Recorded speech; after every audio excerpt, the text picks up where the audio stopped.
What? Is it possible that all these great sages were not only decadents, but that they were not even wise? One of the main pillars of Nietzsche's philosophy is his insistence on joyfully being in the world. In Thus Spoke Zarathustra, he calls this light-footedness. Nietzsche wants us to confront the here and now with an almost childlike optimism as a sign of strength and an affirmation of life. Why is this controversial? Nietzsche's renewed appreciation for life is one of the main ingredients in his attack on the philosophical tradition. He attacks all of Western philosophy since Socrates, all the way through Christianity up until the era of Kant and Schopenhauer. In Nietzsche's estimation, these philosophical movements are sick. Their disease? They say life is not good. In all ages, the wisest have always agreed in their judgment of life. It is no good. Nietzsche uses the term consensus sapientium to capture this widespread agreement among the wise that life generally is full of suffering and, consequently, that it is no good. Socrates, in his famous last words before his death, calls life a disease when he asks his friend to make a sacrifice to Asclepius, the god of medicine to which Greeks made sacrifices as thanks for being cured from an illness. Christianity presents the rotten state of the world and the sufferings of life as a consequence of the fall of man. Subsequently, it tacitly agrees that life is not good. And, of course, Schopenhauer is the philosopher of pessimism, arguing that life is synonymous with suffering. Together, these three represent not just themselves, but they are stand ins for the entire Western philosophical tradition. Nietzsche is not just attacking these three, but everything they stand for as well. Together, they represent the consensus sapientium, the agreement of the wise. And they all agree on one thing, that life is not good. Nietzsche then asks a series of provocative questions. What does that prove? What does it point to? Formerly, people would have said, in any case, there must be some truth in this. The consensus sapientium is a proof of truth. But Nietzsche asks the reader, is that really the case? That consensus sapientium, as I perceived ever more and more clearly, did not in the least prove that they were right in the matter on which they agreed. Just because the wise of all ages agree on something doesn't make them right. Consider how provocative this is. What Nietzsche is saying, in effect, is that all those who came before him, all the smartest and greatest minds in history, are wrong.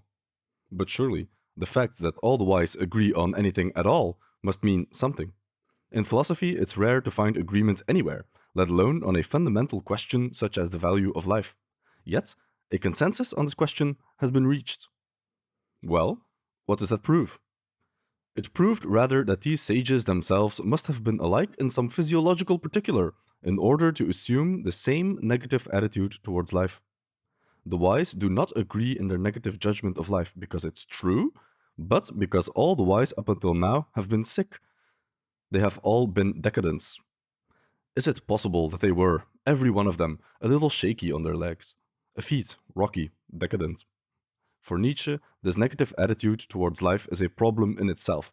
It's the symptom born out of weakness. Nietzsche's main contention is that a healthy individual cannot be opposed to life. As such, everyone who does hold a negative opinion on life is immediately suspect. For a philosopher to see a problem in the value of life is almost an objection against him, a note of interrogation set against his wisdom, a lack of wisdom. What? Is it possible that all these great sages were not only decadents, but that they were not even wise? Look at what is being said here. Nietzsche is accusing the entire philosophical tradition not just of being wrong, but of being sick. A negative judgment of life is not simply a matter of having made a mistake, it's something even worse than a mistake. It's the symptom of a disease. The moral bias of Greek philosophy from Plato onward is the outcome of a pathological condition. But what does all of this mean? This diagnosis of Nietzsche has a lot of implications. For one, it marks Nietzsche's abandonment of reason as the guiding principle of philosophy. In other words, it's more important to be healthy than to be correct. We've seen this before, as Nietzsche exposed the will to truth as simply a disguised form of will to power in Beyond Good and Evil. Secondly, it reveals another Nietzschean dichotomy of the weak versus the strong. We dive deeper into this topic in our video on Twilight of the Idols. But in short, Nietzsche will argue that dialectics, having a discussion, the pinnacle of which is the Socratic method, is actually a sign of weakness. Wherever men do not prove but command, the dialectician is regarded as a sort of clown. And thirdly, perhaps most importantly, this disease gives rise to the Hinterwelt, the beyond world on which many philosophical systems base their worldview. We have the idea of forms in Plato, the kingdom of God in Christianity, the thing in itself in Kant, and the world as will in Schopenhauer. The Hinterwelt is tackled in many of our videos, but most systematically in our video on Daybreak, one of Nietzsche's more forgotten works. Check it out if you're interested.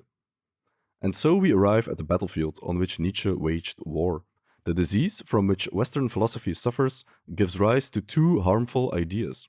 One, that truth is preferable to health. And two, the idea that this world is simply a world of appearance, a fake, an illusion, and that somewhere in another plane is another world, a real world, the so-called Hinterwelt. You could say that all of Nietzsche's philosophy is an attack on these two ideas. And this attack is necessary because philosophy has been sick ever since Socrates roamed the streets of Athens.